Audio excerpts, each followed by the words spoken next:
Almost 50,000 Cubans from the Miami area in Florida are facing deportations.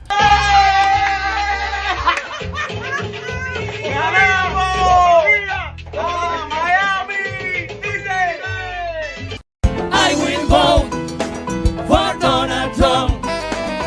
Ay, ay, ay, ay, por Dios.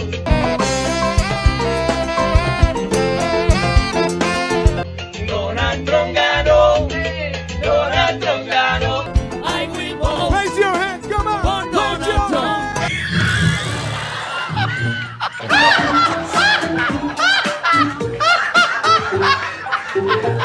Repítelo. Ay, ay, ay, ay, por Dios. Donald Trump ganó. 60% of Latinos voted for Trump in this election. And to think that my vote was going towards protecting my people. The fact that I was absolutely horrified at the thought of Trump becoming president because of the effects that it will have on our people. I voted for those Latinos that don't have a voice in this country. For the Latinos that are the backbone of this country and don't receive shit. I voted for the Latinos that have been nothing but good people in this country, paying taxes and have no criminal records, only to find out that it's our own people turning against us. I am truly disgusted. Here's a fact that's bringing me so much joy right now. So my father's Cuban, my mom's Mexican. Her mom came to this country not necessarily legally. She voted, though, for Donald Trump. A lot of my extended family on my mom's side voted for Donald Trump. So here's the deal. If I'm getting deported, guess what?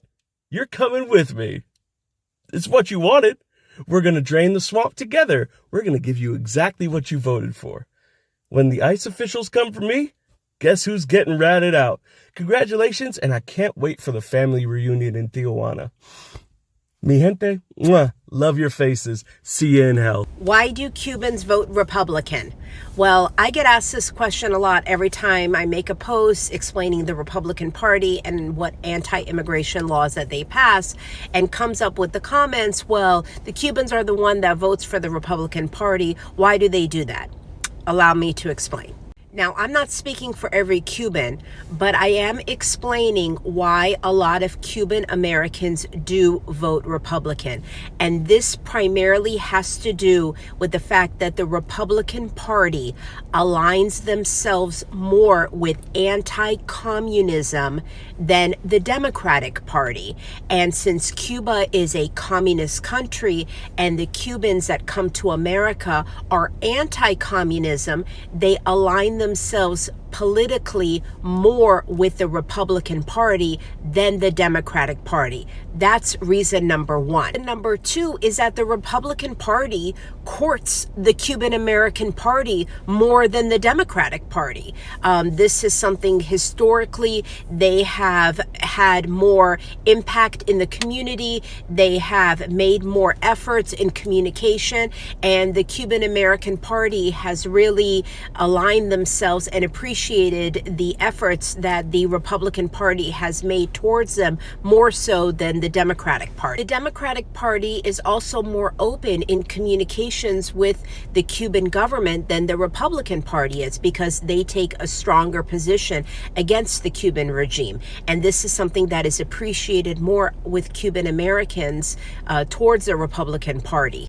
Even though it was a Democratic president, Lyndon B. Johnson, that gave Cubans the immigration benefit that they have now, the Cuban Adjustment Act, they still align themselves and have more of a relationship with the Republican Party than the Democratic Party. So this is what I'm trying to understand here.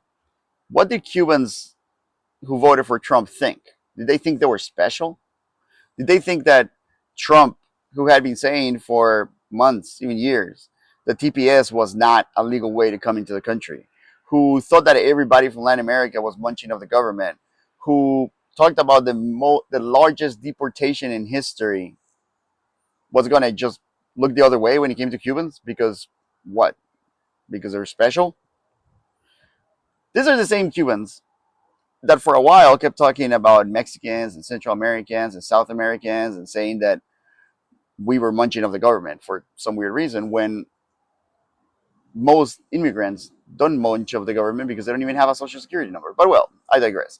The point is this: the guy told you straight up what he was going to do, and you thought you were exempt of whatever measure he wanted to take, and you didn't care about the rest of the people that were going to get hurt, and you still don't. And now you're crying on social media saying that they're illegally taking the people that he promised to pardon you if you had, like, some guys or say, like, if you had a college degree then, or you were going to school. What do they think? That the rest of us don't have education, or that the rest of us don't speak multiple languages? We do. And most of us work hard and have an organized life.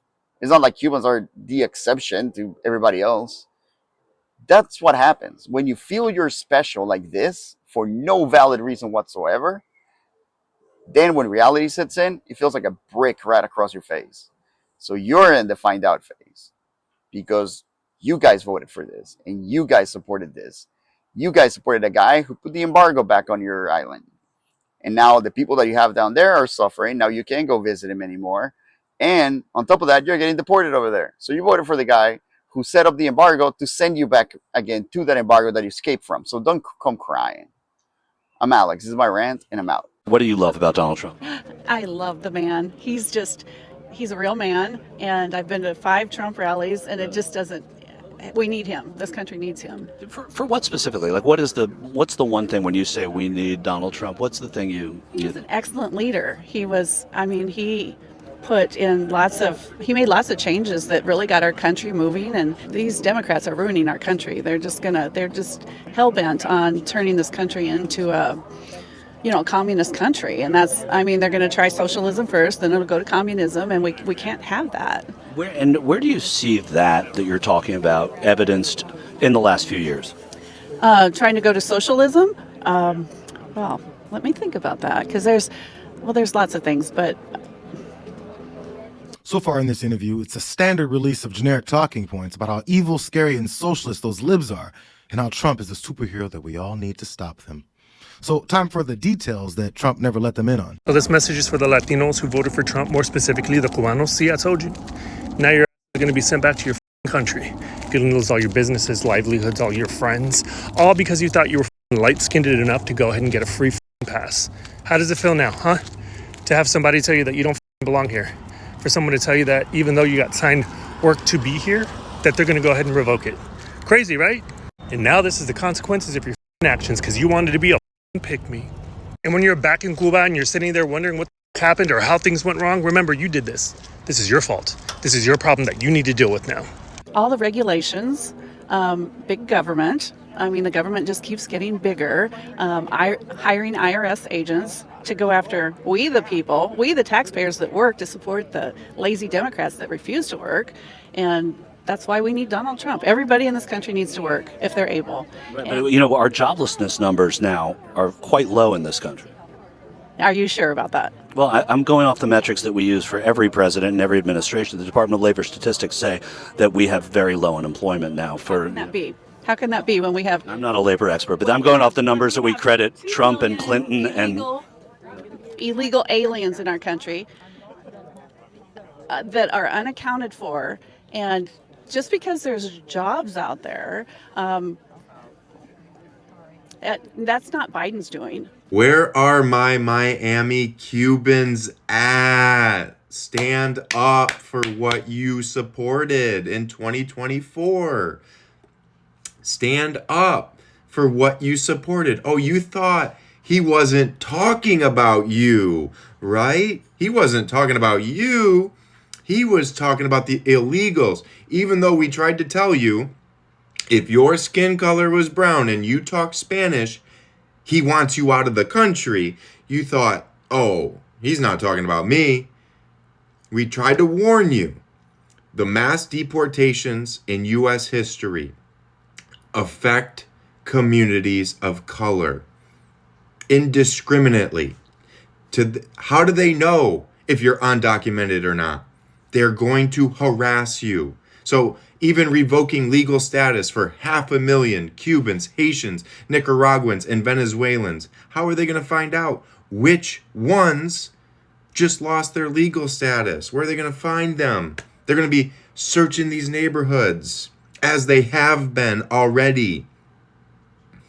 You know, when I moved from Michigan to Florida, I was young, naive. I didn't know what had happened in 2000, but I was shocked when I learned that Cubans in Miami were Republicans. Because coming from Michigan, I knew who the Republicans were. And they couldn't stand the Cubans. And it's like, you're voting for people who can't stand you. They tolerate you because you stay in Miami and you're not venturing out to Iowa. You're not venturing out into the Midwest to realize that the people you're supporting want you out of their country. FAFO. FAFO. But stand up and own what you supported. Round of applause. Greatness is here. Enjoy it. I'm not saying. I'm just talking about the current state of affairs right now. Like whatever presidency, whether it's like I said, Clinton or Reagan or Trump or Biden, we go off of Department of Labor statistics to say where the joblessness rate is, the unemployment rate, inflation, all of that. So right now we are in a good spot historically going by that metric. The one that we credited Donald Trump with is the one we now credit Joe Biden with. So I'm asking, what is it about this time that makes that different for you? What has he done to improve our country? What has Joe Biden done to improve our country? Well, Michael Short did just mention the jobless numbers, but the only time you're allowed to mention jobs is when you're claiming that those scary migrants from the South are taking all of them. But let's get back to those specifics. Now do you understand that it was never about your legal status? It was just about the fact that you were not white. Trump told you that he was going to do this, and you let him use you. Cubans for Trump, Latinos for Trump, dogs for slaughterhouses, and y'all voted for him. And it's just because you had too much disdain for a black woman. You could not stand to see a black woman make it into the position of power that y'all wanted, so you voted for the man who wanted to send you back to your war-torn countries. Because most of these visas, the over 500,000 visas that he's revoking, are visas that Biden gave to people who were fleeing war-torn countries. Biden did so much for the country, provided so much solitude, gave the people a fighting chance, alley-ooped it up to Harris, and you guys said, no, she's black, f*** that shit. Now you have a month to self-deport. Not a month to contest, not a month to get your legal status in order. He is giving 500,000 people a month to self-deport or face deportation through ICE. And you know what ICE is now? They take you to Guantanamo Bay. They're going to make you slave labor. And you know who doesn't have rights in America? Non-citizens. I remember vividly arguing with people, letting them know that it did not matter if you got here legally. It does not matter how you are as an immigrant, if you're a model immigrant. If you are not a white American, they were not going to protect you. And we told you all. What? I just saw a video of Cubans on the boat singing Cubans are going to vote for Trump. You see the first list of people on this? Cubans. And they were one of the loudest supporters of Trump. It makes no sense. He said he was going to do this. I need to know, why did y'all vote for him when y'all knew he was going to do this? You can bring up the jobless thing, but our country is being destroyed. Can you get more specific? So, I mean, I'm just asking because I have no horse in the race. I'm just asking what it is specifically. I don't know. I'm not well spoken enough to tell you that, but I mean, you're saying he's destroyed the country. How has he destroyed the country? The open border is the main thing. Yes, and his liberal policies and these liberal Democrat judges that are letting criminals out on our streets that are, nobody's held accountable when they break the law. Stores are closing because of all the violence. They're terrible. If President Biden were to come up to you now and say hi and introduce himself, what would you tell the president? You probably don't want to know. No, but I wouldn't have. Go. Joe's got to go. He's so demented, he doesn't even know where he's at. He's not running the country. Who's running the country then? Barack Obama. He's running the country? Yeah, from behind the scenes, yep. Oh. Joe Biden's not capable of doing anything. He can't even figure out how to get off of a stage. Latinos for Trump. Specifically, Miami Cubans for Trump. Bring your ass, you bitches on my docket today. Y'all are the definition of political pick-me's. You're so eager, like ready, willing, and able to go from one dictator to the next. Now, I know y'all not systematically accustomed to freedom, but trust me, it's a good thing. Now, when it comes to you white presenting Cubans, I can understand, whether it be you naturally look that way or, you got the work done. I can understand your delusion in terms of, having proximity to whiteness and thinking that you're going to get a seat at the table. And while you may get a seat, It is with the expressed understanding that the moment you act familiar, them envelopians gonna put you in your place quick, fast, and in a hurry by letting you know that you're simply a guest. But again, you look the part, so I can understand. But it's you Celia Cruz looking motherfuckers that blow me. Have you looked in a mirror? Like, let's keep it a fucking Goya bean in this bitch. The closest you're getting to a seat at the table is looking at that motherfucker through the window while you cutting the grass. Like, it is what the fuck it is. But since y'all think y'all got it like that, let's try a little experiment. When ICE roll up to collect you niggas, Elian Gonzalez style, I want you to look them square in the face. And I want you to say these 5 words to them. I know black eye Cuban. And let me know how the fuck it goes. Send me a postcard with Fidel on the front. And when they send you back home, I hope you can't take shit with you but your MAGA merch. As a permanent reminder that the president you voted for is the same president that sent you packing. For decades, we've been trying to give y'all a wake-up call. I bet now you wish you would have picked up the phone. What in the Jesus? Oh yeah? Cubanos, how's that going for you guys? Literally, you guys were on national television putting bullshit like this out there. That is hilarious. Because literally what I said earlier, you guys thought you were light-skinned enough and white-skinned enough to go ahead and get a free pass. And you thought that you would be the pick-me that they would give an exception to. Not even the case. And then more. Ridiculous, right? Several months later. Y mira qué pasó. And now you want to act all big and bad and be like, no, we have the paper. Not anymore. Because you know that there's a racist that's sitting on that goddamn podium, that sits in that goddamn office, who says you guys are never going to be good enough, no matter how much you hard to try. And the fact that the American dream was never your dream at all whatsoever. It was literally the racist people that run this goddamn country. That's what the dream was made for. It wasn't made for anyone else. So there you go. Enjoy Cuba. And I hope you guys literally learn from this lesson. Because clearly you guys have to learn through experience. And to all the other Latinos that voted from Nicaragua, anyone who voted for them, Haitians, Venezuela, enjoy going back to your country because you never were and never will be part of the American dream.